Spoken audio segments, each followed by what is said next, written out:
मुल्क को मजहबी शिद्दत पसंदी का सामना है। परेशान कुन है कि सियासी फाशिज्म भी दहशतगर्दी की शक्ल इख्तियार करने लगा है। मुल्क को बलूचिस्तान में दहशतगर्दी का सामना है। पाकिस्तान ने दहशतगर्दी का मौसर तौर पर मुकाबला किया।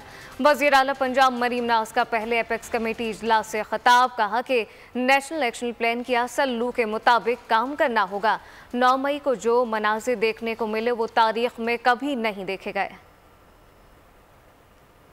तरह का जो टेररिज्म है उसका हमें सामना है। हर गली में मोहल्ले में हम एक पॉलिटिकल जो रिलीजियस एक्सट्रीमिज्म है, वायलेंस है, उसका हमें सामना है और वो भी एक बहुत बड़ा थ्रेट है। Imposing their version of religion on the rest of the society जो बलूचिस्तान में हो रहा है वो that is also a very important form of threat. जो एक नेशनल एक्शन प्लान बना, आई थिंक हमारा ये रिजॉल्व होना चाहिए कि हमने ना सिर्फ उसको दोबारा से उसकी असल स्पिरिट में शुरू करना है, बल्कि ये जो जितना भी गैप आ गया है उसमें हम अगर पीछे चले गए हैं तो हमने उसको बीफ अप करना है, हमने उसको आगे लेके चलना है। एंड हम सब ने देखा कि 9 मई को उसकी एक पिक्चर दुनिया को नज़र आई कि जो पॉलिटिकल पार्टीज जब रिजॉर्ट करती हैं वायलेंस की तरफ तो मुल्क में क्या एनार्की होती है, क्या होता है। As a Pakistani my head hangs in Shem.